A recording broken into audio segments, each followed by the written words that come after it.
जीतने तक भागना पड़ेगा। आपकी सफलता सिर्फ और सिर्फ इस बात पर निर्भर करती है कि क्या आप लगातार भागने को तैयार हैं, क्या आप लगातार काम करने को तैयार हैं, क्या आप लगातार मेहनत करने को तैयार हैं, क्या आप लगातार जुटे रहने को तैयार हैं। Consistency is the key of success. 1895 में अमेरिका में मंदी का दौर चल रहा था।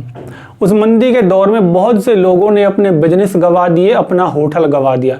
ऐसे ही एक इंसान ने अपना होटल गंवा दिया उस मंदी के दौर में। उस इंसान ने सोचा कि लोगों को प्रोत्साहित करने के लिए और मंदी के दौर से निकालने के लिए क्यों न एक किताब लिखी जाए।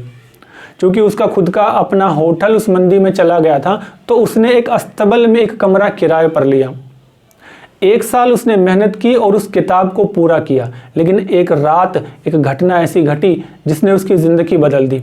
घटना ये थी कि उस किताब का जो आखिरी पन्ना जिस रात वो लिख रहा था, वो पन्ना तो उसने लिख लिया, लेकिन वो आखिरी पन्ना लिखने के बाद उसे काफ़ी थकावट महसूस हुई। उसने सोचा कि क्यों ना आज का खाना बाहर खाया जाए। वो खाना खाने के लिए बाहर निकल पड़ा और घूमते घूमते उसे पता ही नहीं चला कि कब 1 घंटा हो गया। खाना खाने के बाद जब वो इंसान वापस आता है अपने अस्तबल में, तो देखता है कि कमरे में आग लग चुकी है और उसकी किताब जो उसने लिखी थी वो पूरी तरह से राख हो चुकी है। उस इंसान का मनोबल टूट गया, लेकिन उसने हिम्मत नहीं हारी। उसने फिर लगन लगाई उस किताब को लिखने के लिए। 1 साल मेहनत करने के बाद उसने उस किताब को फिर से पूरा किया। लेकिन अब उसके सामने समस्या ये थी कि उस किताब को छपवाया कैसे जाए। उसने बहुत से प्रकाशकों से बात की कि कोई उसकी किताब छाप दे, लेकिन सभी ने उस किताब को छापने से मना किया। कुछ समय बाद उसके दोस्त ने उसे बताया कि मैं एक प्रकाशक को जानता हूं जो उस किताब को छापने में मदद कर सकता है।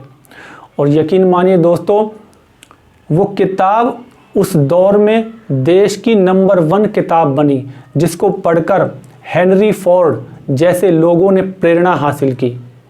शायद अगर उस रात आग ना लगी होती तो वो किताब दोबारा न लिखता और देश की नंबर 1 किताब वो न बन पाती उस वक्त। कहानी से ये सीखने को मिलता है कि लगन सफलता की निशानी है। अगर उस इंसान ने उस रात हार मान ली होती जिस रात उसके कमरे में आग लगी, तो शायद वो किताब को दोबारा लिख नहीं पाता और देश की नंबर 1 किताब उस दौर में वो नहीं बन पाती।